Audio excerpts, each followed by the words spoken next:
How do you explain this? Well, obviously, Ranieri leaving, and a lot of the criticism that the players particularly have been given since then has obviously kick-started them, kicked them in gear. I think it's interesting that Shakespeare's side had 10 of the pretty much regular 11 from last season. Yep. That wasn't a shock. The performance was a shock. We've been sitting for months trying to figure out how this team performed last year, how this team won the Premier League. Well, they reminded us today how they did it. They did it by being solid. They did it by being basic. They did it by getting the ball in behind Liverpool for the pace of Vardy.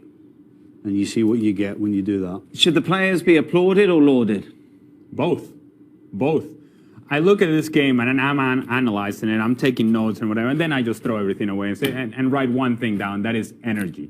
You saw an energy today from Leicester City that we haven't seen over the last 3 months or so under Claudio Ranieri. Now, you can applaud the effort that they put forth to today, but then you have to be critical of the fact that this same energy, which, by the way, you can manage. There's a lot of things that you cannot control as a player, but you can control the level of effort. That effort level today was much higher than it has been over the last few months under Ranieri, and that is on the player. That's not on Ranieri. It's a personal thing as a player that you can control how you handle yourself out on the field. Maybe tactically things are not going your way. Maybe the coach is making decisions that you don't agree with, but the personal effort has to be there. Today it was for Leicester. It hasn't been there over the last few months. You take a look at the standings at the top half of the table. Liverpool, who, let's not forget, October, we were talking about maybe title. I tell you, Liverpool duped us. They are fifth at the moment. They're obviously out of the top four. Everyone has got a game in hand around them. See, going into this match, I thought this is a perfect game for Liverpool because they've rested. They've obviously had time to recover from a busy Christmas schedule that people keep pointing at the fact there's high press. They will be re-energized, ready to go. They were dreadful, really, really bad. I told you yesterday I was worried about this game. Liverpool haven't been able to get up to play against anybody in the bottom half of the table pretty much all season. And really what we're seeing is a Liverpool side that is either feast or famine. They're either fantastic or they're just plain rotten. And today they were just plain rotten. I mean, Ali talked about the energy of Leicester. Where was that energy that at the start of the season Liverpool had? Closing people down, running at defenders, good movement. I mean, you name it, Liverpool had it. This was about... Did Liverpool actually realise they've got a chance of finishing in the top four? This performance today reminded me of a side who were stuck bang in the middle of the table, who couldn't go down and who couldn't go up any higher or get to Europe or anything. I mean, it's just not acceptable. And this was about as vanilla a performance from Liverpool as there's been all season. I'll ask you about Jurgen Klopp. Everyone throwing these stats around, the fact that at the same time during their tenure, Brendan Rodgers had more points than Klopp. Yeah, he's not criticised because of the way he is, because of his mannerisms. The honeymoon's without question over. How long could we see before divorce? I think you're a little premature there, Dan. I think, no question, this summer is a huge summer for Jurgen Klopp. You know, the way Liverpool started the season, the way he had the likes of Milner out of position, everybody saying how good he was doing, how everybody was playing for Klopp, how his brand of football was fantastic. And guess what? I fell right in as well. But I think what we're seeing now is actually what this team is about. And what this team is about is it's not good enough, and the individuals are not good enough to sustain what they're capable of at the best. Because at the best, as an 11, Liverpool can be great. But to win a Premier League and to be successful, you have to do it for a season. This team is not capable, and it's because they don't have the players. And he needs to get players in the summer.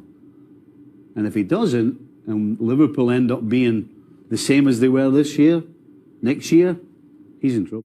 Noni wants to know, would Leicester have been more unified if Riyad Mahrez and Jamie Vardy had left?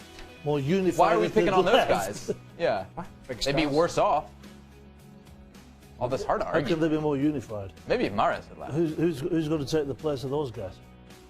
Well, somebody could have done better than Riyad Mahrez this season. Yeah, they've not Anybody. been great.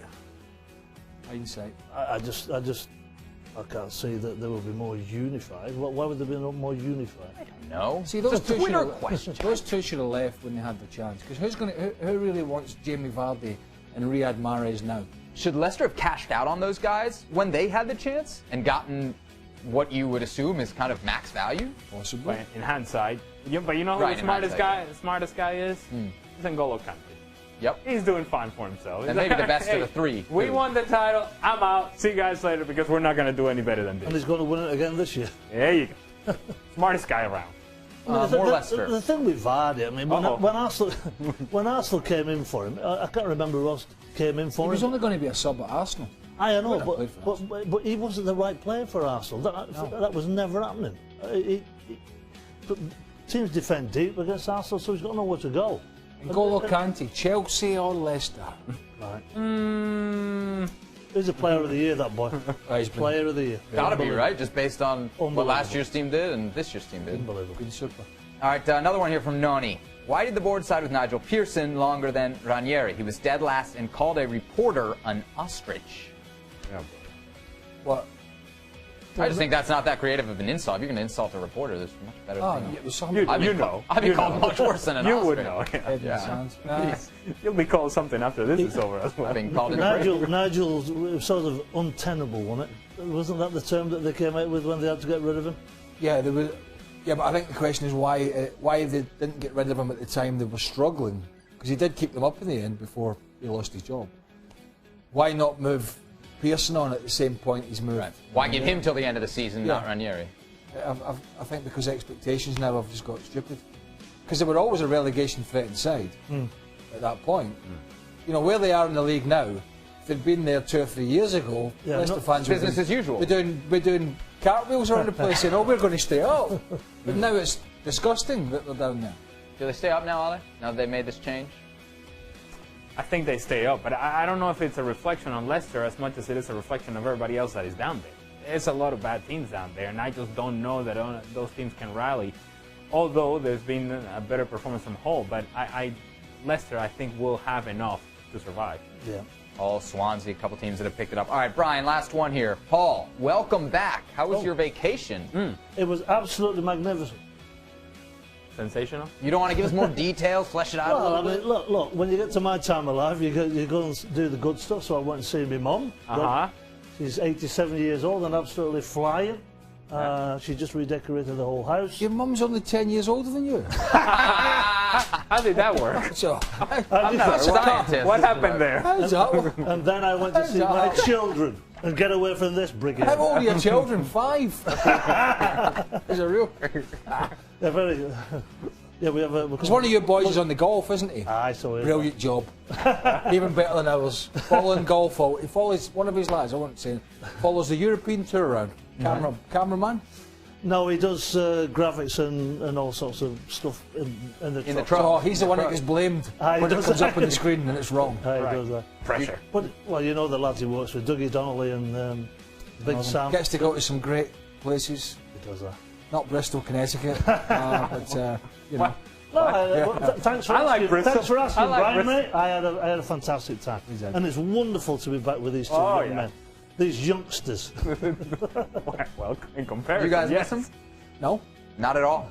Ale? Well, he's on social media now the last couple of years. Right, so you stay connected.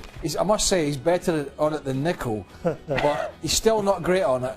Stevie only promotes his book. As experienced by the one night when I was sitting in the house and I saw his phone number appear on Twitter.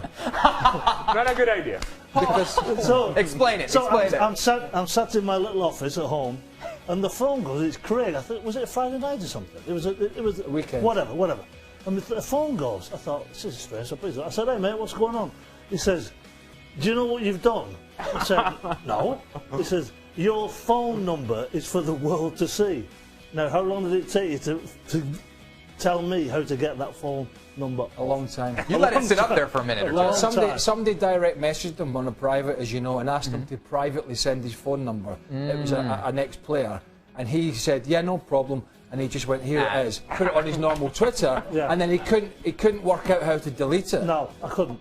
It must have took me 45 minutes a day. Paul, you and I literally. My phone's been going on. So if you want to go on Paul's Twitter account, next week he's giving you his bank details, Social security number, his address, what the Christmas dinner, what time that's at. Yeah. No, that was a mistake. You and I literally sat in a meeting today about social media. Were you not paying attention? No. What did he say? Solid. No, Ali and I weren't invited. I don't know. I'm not good in meeting settings. I blacked out for a while. Let's check the email whether you're invited. Oh, I was not. I'll show you the email. Yes, you did. All right, you're right of it. It didn't say that we weren't. Did it say we're not allowed to be sarcastic on Twitter? No. Right. No. That's good. Well, I was feeling that something would happen, but I have to say, like the guys on set, that I'm very appalled with the club decision. And as the guy said as well, if you don't have any reaction, Paul, from the players, it's because I think they're really ashamed of what they achieved. Because I think they're angry. They're not angry anymore. I'm angry at them because they became stars. They had a bigger wage, and now they don't do anything on the pitch. And I can blame them even more when I see them being surviving in the Champions League, meaning that they are able to work hard when they decide to work hard, and that's completely that's a shame for me to see that. And to see, because it's easier to sack one coach than 25 players. But I think if you want to find somebody guilty for that, it's of course the players, because they didn't do the job. And the decision of the club is irrational for me, and I think they have to be blamed as well. Seb, all the goodwill, let me just put it another way.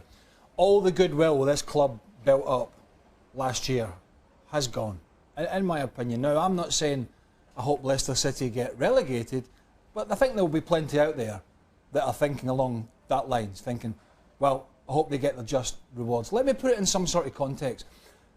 Leicester City have always been a bit of a nowhere club.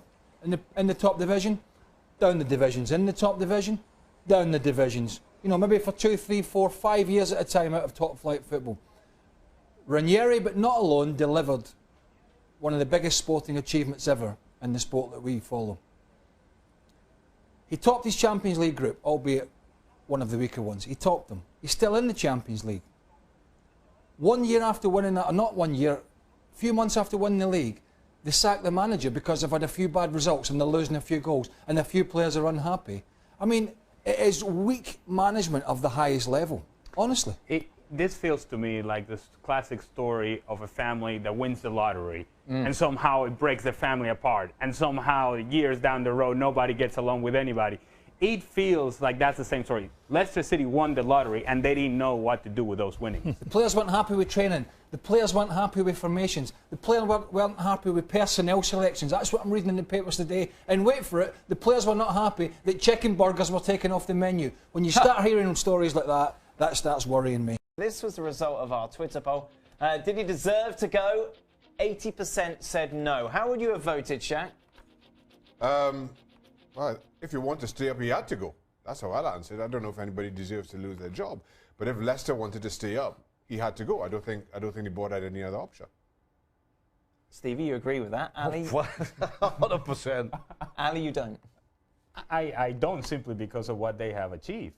And I think that the circumstances were such that we're not talking about just your regular situation here. We're not talking about just your standard team going on and winning and then struggling. We're talking about a story that none of us believed it was possible. So I think that was enough to circumvent what would be logical thinking.